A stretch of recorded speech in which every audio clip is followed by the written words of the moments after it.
Oke, selamat pagi semuanya. Perkenalkan, saya Sultan Fadil Budi, biasa dipanggil Sultan. Saya perwakilan dari kelompok A, dan di sini kami akan mempresentasikan hasil diskusi yang telah kami buat contoh soal dan bahas. Yang pertama akan dibahas mengenai fungsi pembangkit oleh Saudara Muhammad Taufiq Fauzan. Muhammad Taufiq Fauzan, silakan. Ya teman-teman, di sini aku mau sih yang materi fungsi pembangkit. Di sini aku mau ngejelasin yang nomor satu aja.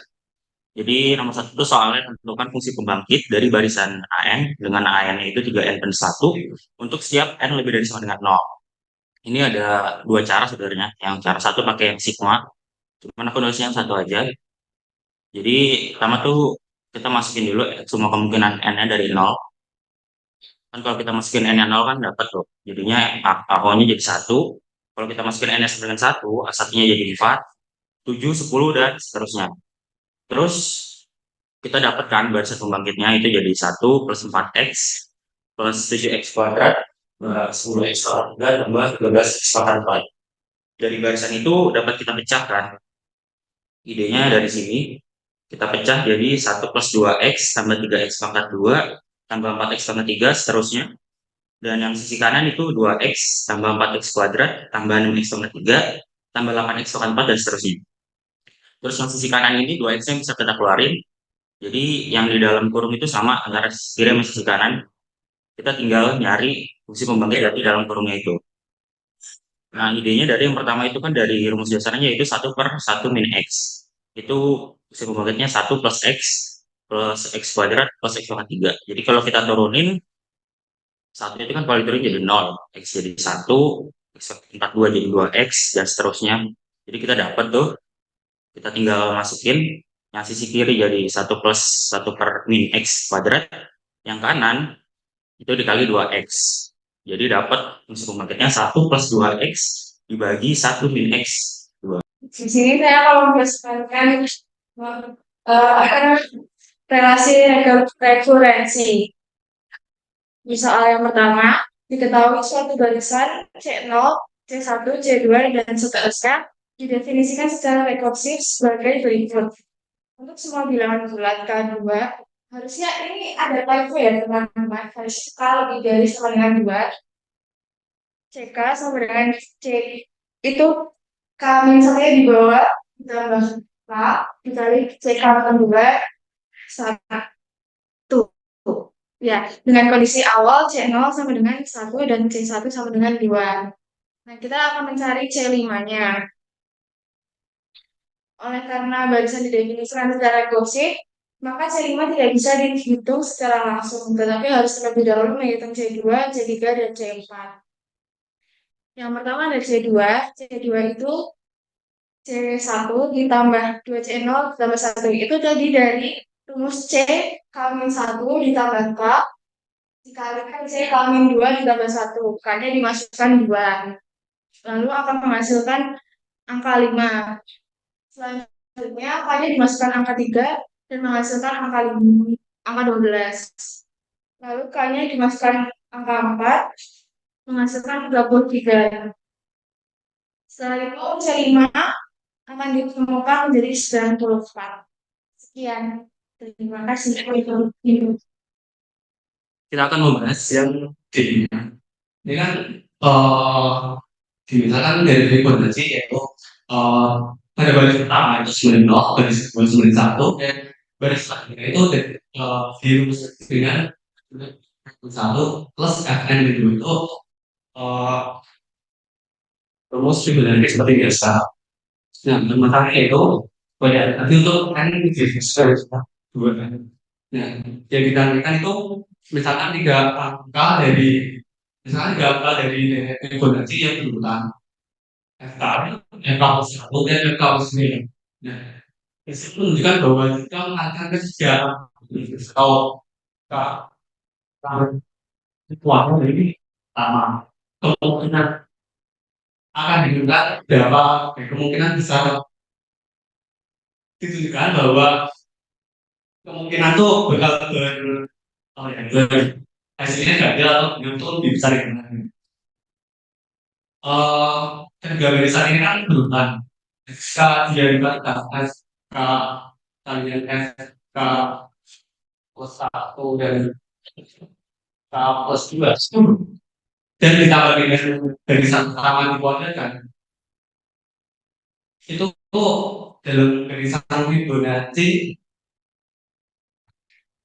dalam barisan Fibonacci itu kan eh, urutannya yaitu ganjil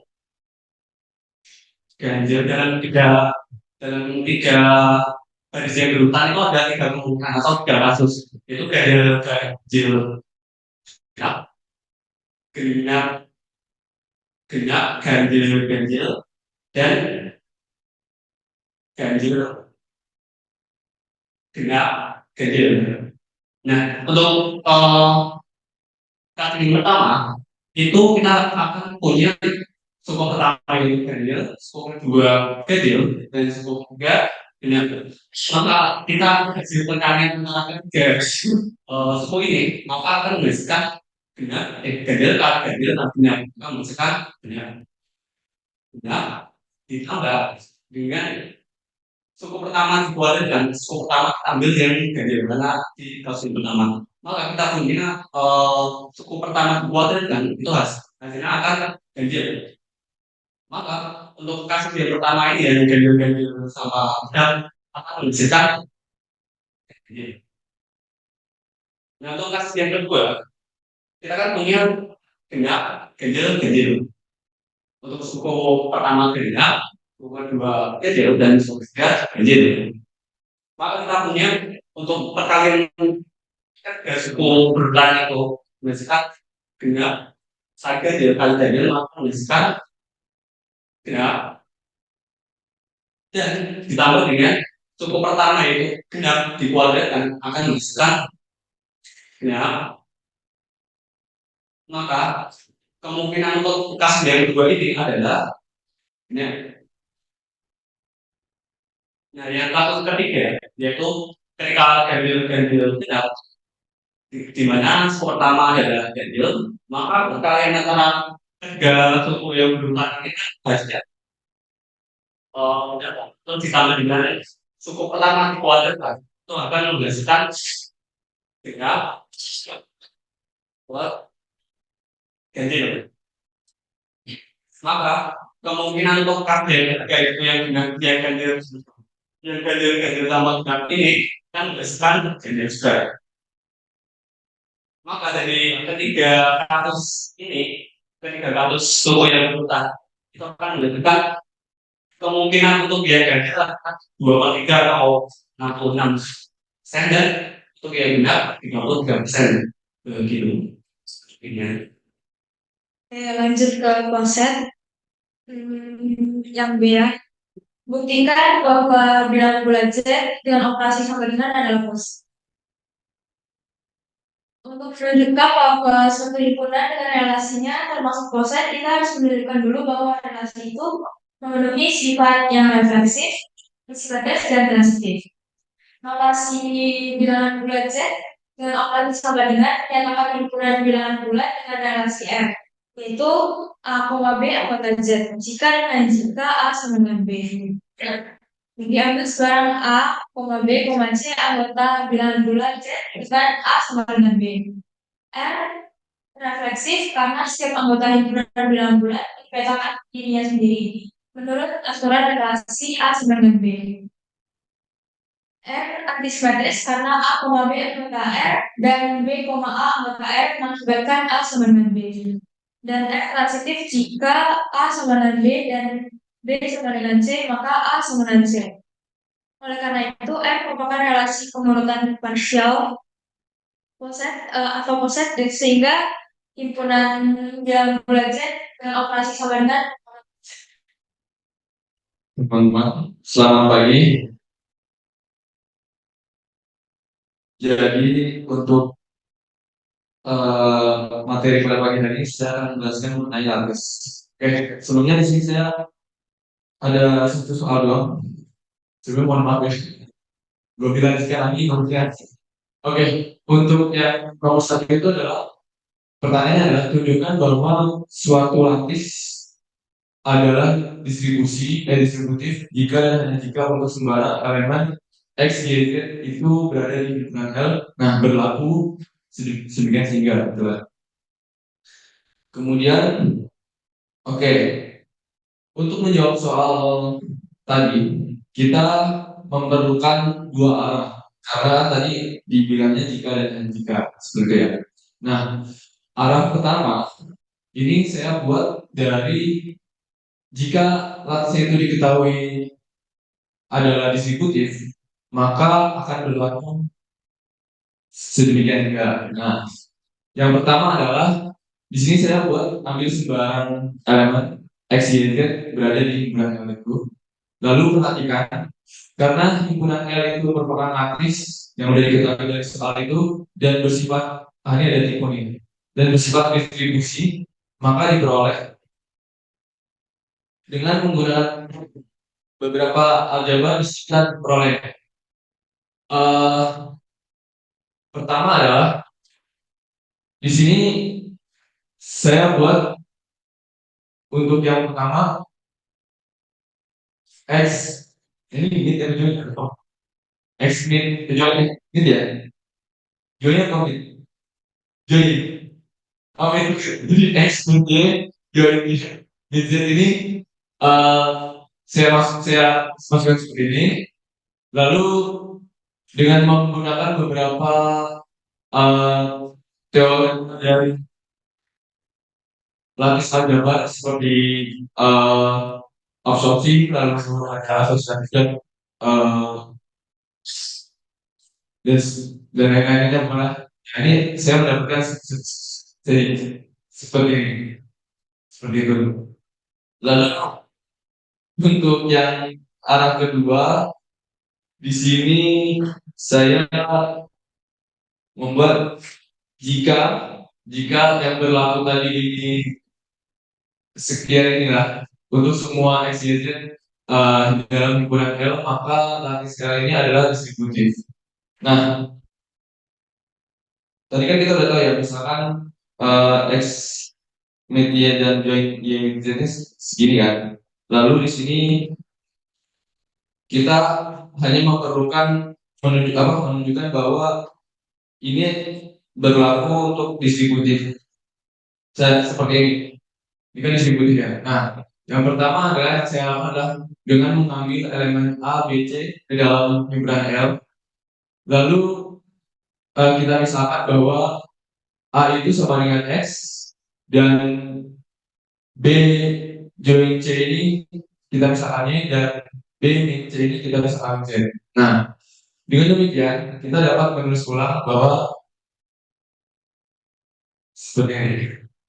Nah, berdasarkan asumsi yang kita punya bahwa A mid dan kurung B join C dan seterusnya, ini kita akan mendapatkan seperti ini. Ya. Nah, sehingga telah terbukti bahwa lattice L ini merupakan adalah distributif. Mungkin sekian dari saya. Selanjutnya akan dilanjutkan oleh Saifan mengenai materi teman-teman. Oke, perkenalkan nama saya Stefan. Saya akan menjelaskan tentang soal aljabar Boolean. Saya akan menjelaskan soal yang B. Diketahui ada F yang X, Y, Z ini isinya X bar. Mid apa join tuh? Ini mid apa join? Mid. X bar mid Y join Y mid Z bar join Y. Oke, panjang itu. Oke, yang pertama step pertama saya ngelakuin di daerah ini di Y mid Z bar. Ini kan Y mid Z bar. Saya tulis ini sama ada zona Y mid Z bar. Terus saya pindah-pindahin biar jadi ekspresi seperti ini. X bar mid Y join Y join Y. Jadi ketemu. Z Z bar Z bar join Z kan yang hasilnya nanti jadi satu. Terus ini ada Z bar join Y bar ini gini. Oke. Hmm, itu gini. Terus selanjutnya karena Y dan satu bakal gajinya Y, kita tentuin lagi Z dan expert join Y atau Y ini. Terus dengan sifat distributif yang ini bakal didistribusiin. Oke, yang ini kita ekspresi Y di sini kita distribusiin ke ekspresi yang di kiri jadi Y ketemu X bar dan Y ketemu Y. Ininya gini, Y kali satu ini. Dan karena X bar mid satu itu hasilnya satu, jadi ekspresi X barnya hilang, jadi tinggal kayak gini. Lalu Y atau Z bar dan dan si join Y bar Y ini, terus kita distribusiin lagi, ketemu kayak gini dan gini, terus kita sederhanakan jadi ketemu seperti ini. Oke, makasih.